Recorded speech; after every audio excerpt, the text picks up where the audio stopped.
Betul kagak? Hah? Waduh, anak gua belum bisa baca Al-Quran. Bahaya. Aduh, tanahku yang di sana belum diurus lagi surat-suratnya, sertifikatnya belum tahu. Masih mikirin ke situ meninggal. Naudzubillah min dzalik. Pada saat kita meninggal, harta kita jangan jadi rebutan. Anak kita mikirin, doain orang tuanya baca Quran.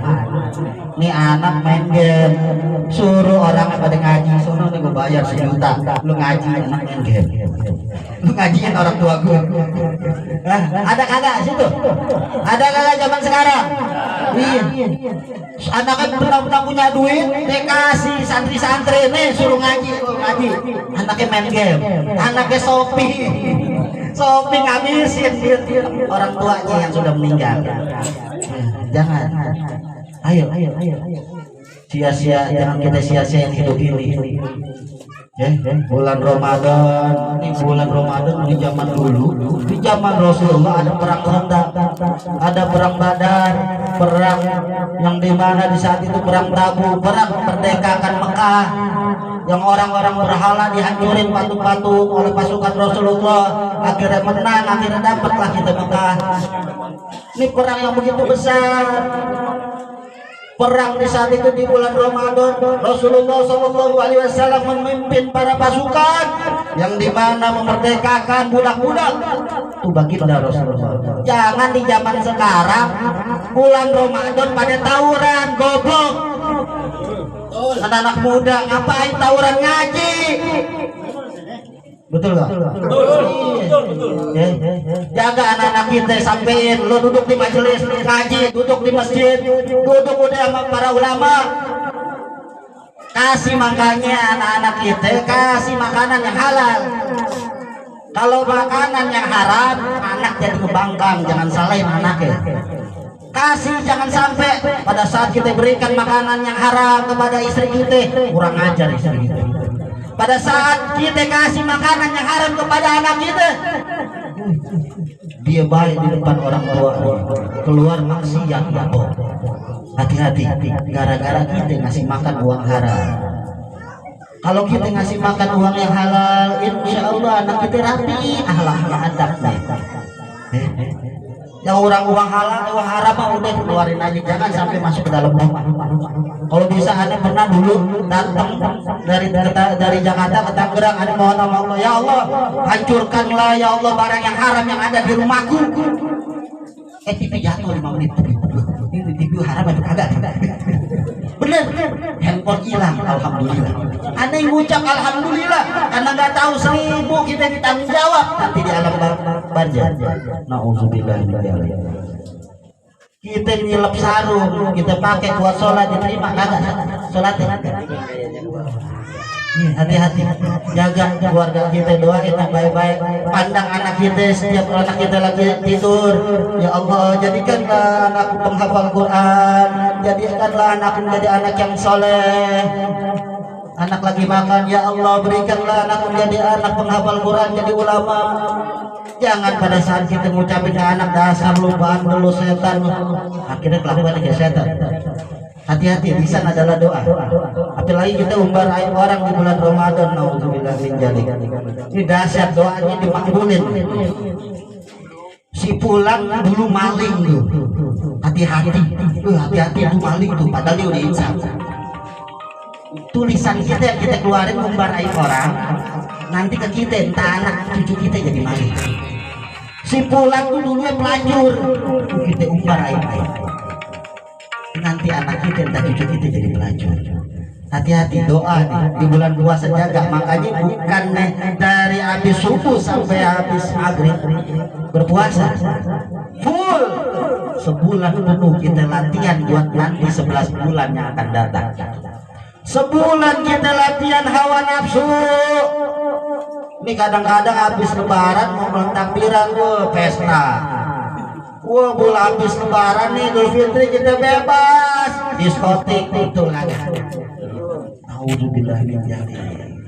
Niat Allah tahu isi hati manusia. Siapa hatinya selalu bersih, doain orang yang baik-baik, insya Allah Allah hadirin orang yang baik. Pada saat kita meninggal kita nggak tahu. Nanti pada saat kita meninggal, kita di padang mahsyar dikumpulin sama keluarga-keluarga kita. Anak kita dicemplungin ke neraka, kita nggak menolong. Takut di saat itu nafsi-nafsi masing-masing. Di saat itu pada saat dicemplungin ke neraka yang ribuan tahun, auzubillah menjalin anak kita disiksa, jangan sampai. Kita nafsi-nafsi di saat itu. Yang sibuk di saat itu siapa? Baginda Rasulullah Shallallahu Alaihi Wasallam. Baginda Rasulullah dia sibuk di padang mahsyar, padahal udah sediain surga Firdaus. Rasulullah tidak mau masuk sebelum umatnya Nabi Muhammad masuk ke surganya Allah. Karena Rasulullah sebelum wafatnya dia menyebut ummati, ummati, ummati. Rasulullah memohon kepada Allah minta jaminan umatnya.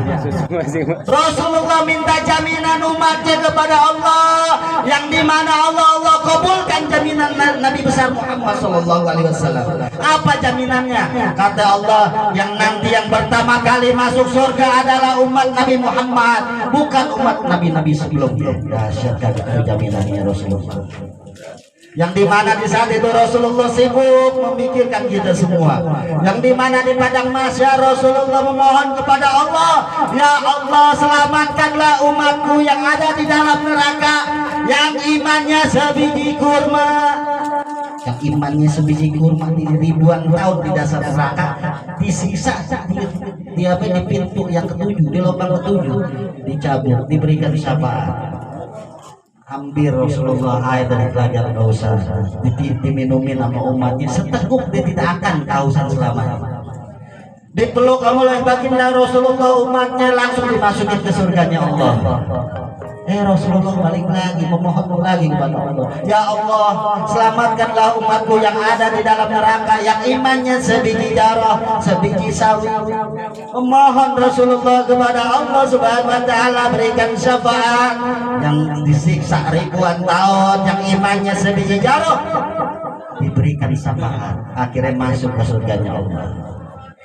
Bahkan Rasulullah memohon kepada Allah, ya Allah selamatkanlah umatku yang semasa hidupnya dia mengucap la ilaha illallah Muhammad Rasulullah, yang ada di dalam neraka diberikan syafaat.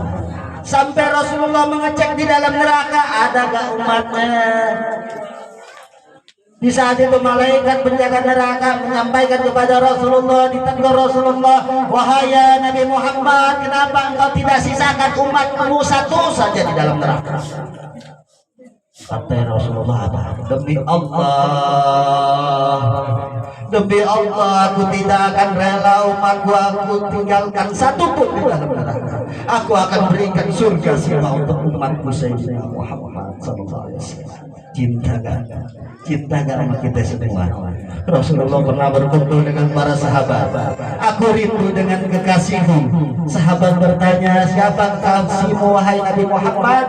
Apakah aku sahabatmu kekasihmu? Kata Rasulullah, engkau bukan kekasihku, engkau sahabat sejatiku yang menemaniku nanti di surganya Allah. Sahabat bingung, saking bingungnya di saat itu bertanya lagi, siapa kekasihmu ya Rasulullah? Kekasihku dia tidak pernah berjumpa denganku, dia tidak hidup di zamanku, tapi dia cinta kepadaku, dialah kekasihku. Mudah-mudahan kita termasuk kekasihnya Rasulullah SAW. Hari ini kita bermuhasabah ya, dengan kita ingat perjuangan orang tua kita, karena ridho Allah, ridho walidain, dan guru-guru kita, maupun ustaz, takjib buat beriman kepada guru kita yang mengenalkan kita kepada Allah dan Rasulnya. Yang di saat orang tua dan guru kita sudah meninggal dunia, kita istighfar bareng-bareng tentang perbuatan dosa-dosa kita selama hidup. Setiap istighfar kita ingat kita pernah maksiat, kita pernah membangkang orang tua, kita bikin nangis orang tua, bikin kecewa orang tua, pernah melawan orang tua, pernah dustain orang tua. sedangkan kita belum membalas kebaikannya, belum menyenangi hatinya, belum pernah membahagiakan dirinya, belum pernah mengajak ke tanah suci Mekah bersama orang tua. Ingat satu peraturan waqafa billahi sayyida, Allah nyaksiin apa setiap hamba makhluknya berbuat dosa yang nanti tanggung jawab di alam kubur. Dengan istighfar ingat dosa menjelang bulan suci Ramadan, kita beristighfar ingat dosa-dosa kita, mohon ampun kepada Allah. Mudah-mudahan hari ini Allah berikan taufik, rahmat dan hidayah. Allah berikan sisa umur kita agar bertakwa kepada Allah sampai ajal menjemput kita. Jangan sia-siain hidup. Kita istighfar. Astagfirullah.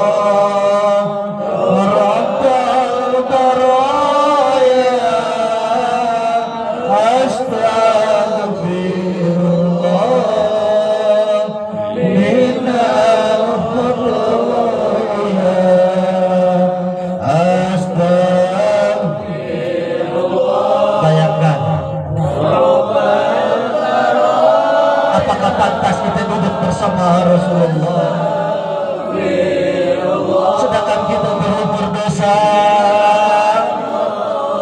sedangkan mata kita pernah bermaksiat, sedangkan badan kita pernah bermaksiat.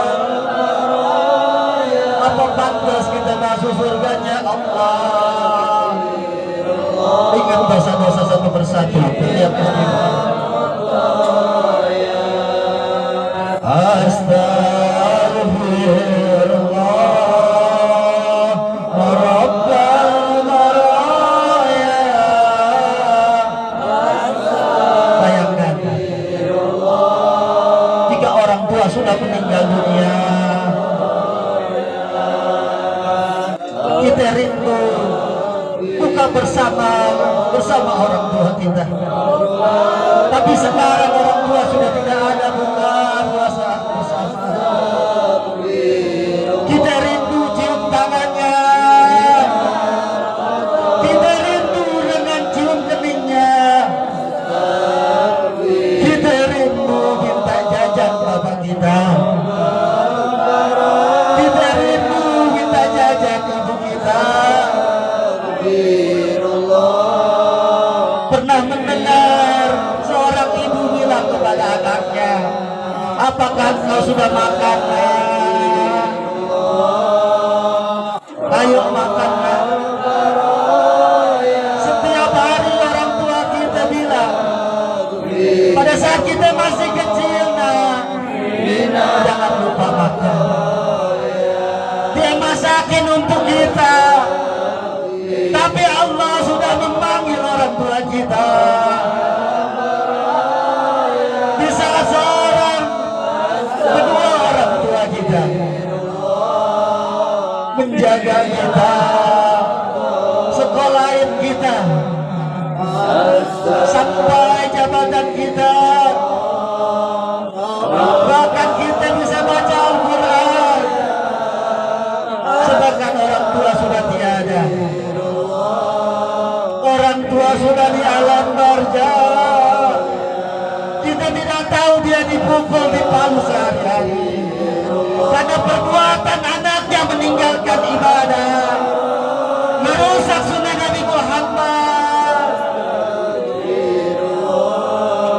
Mohon ampun kepada Allah. Ya Allah, jangan kau siksa orang tua kami di alam kubur. Berikanlah rahmat-Mu ya Rabb, berikanlah ampunan-Mu ya Allah, berikanlah syafaat-Mu ya Nabi Muhammad. Ya Allah, terangkanlah kuburan orang tua kami,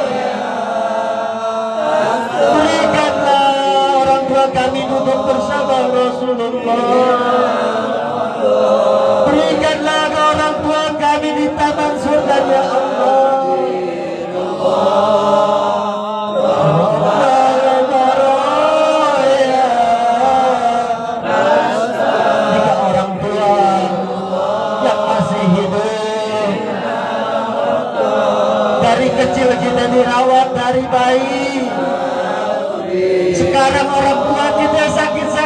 gara-gara merawat kita. Orang tua kita kangen dengan pelukan kita. Orang tua kita rindu seorang anak yang mencium kening orang tuanya. Ya Allah, angkatlah penyakit orang tuaku ya Allah. Berikanlah kesehatan untuk orang tuaku ya Allah.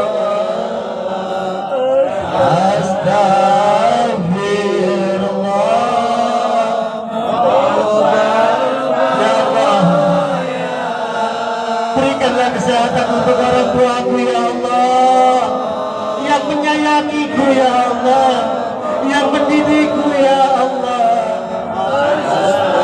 Jangan kau berikan satu nyawa. Berikanlah kesehatan walafiat agar kami bisa bersama orang tua kami ke tanah suci Mekah, agar kami bisa bersama orang tua kami salat di makam Nabi Muhammad. Ya Allah, berikanlah kesehatan untuk orang tua.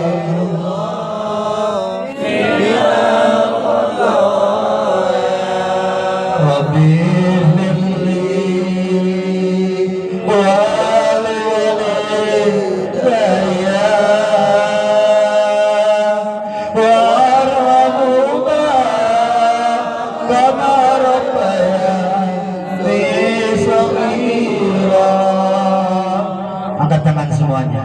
Rabbi firli walidayya, berikanlah orang tua kami kemuliaan kama rabbayani shaghira. Rabbi firli, berikanlah orang tua kami taufik dan hidayah agar bersama Rasulullah. Warahmatullahi kama rabbayani shaghira. Rabbana atina fid dunya hasanah wa fil akhirati hasanah wa qina adzabannar. Amin ya Allah ya rabbal alamin. Mudah-mudahan tadi kita bisa merenung bermuhasabah diri. Jangan ingat kebaikan-kebaikan kita, ingat tiap hari dosa kita. Jangan lihat kebaikan-kebaikan kita masih bulan-sebulan, nggak perlu. Yang kita harus ingat kita dosa kita. Dosa besar, dosa kecil, dosa yang tidak disengaja harus kita perhatiin. Jangan perhatiin orang mulu, jangan perhatiin keburukan orang mulu. Hidup capek kalau perhatiin orang mulu. Coba perhatiin nilai diri kita, siapa kita lebih buruk dari orang lain. Kita perhatiin siapa kita, dosa kita lebih besar dari orang lain. Ayo bermuhasabah diri, ingat dosa kita sendiri yang selama ini belum memuliakan orang tua. Muliain yang masih hidup. Jadikanlah orang tuamu bagaikan raja, yang nanti insya Allah rezeki antum bagaikan raja. Siapa yang memuliakan orang tua, yang nanti anak kita memuliakan kita. Siapa yang bikin bahagiakan orang tua, yang nanti anak kita akan membahagiakan kita. Siapa yang merawat orang tua, yang nanti anak kita akan merawat kita. Siapa yang sayang dan cinta kepada orang tua, yang nanti anak kita akan sayang dan cinta sama kita. Tapi kita durhaka sama orang tua, anak kita akan durhaka sama kita. Tapi kita ngebangkang kepada orang tua, yang nanti anak kita akan membangkang kita. Tapi kita membenci orang tua, nanti suatu saat anak kita akan membenci kita. Nauzubillah min dzalik. Mudah-mudahan bermanfaat. Mudah-mudahan akhir jalan kita bareng-bareng agar mendapatkan syafaat Nabi Muhammad. La ilaha illallah, la ilaha illallah.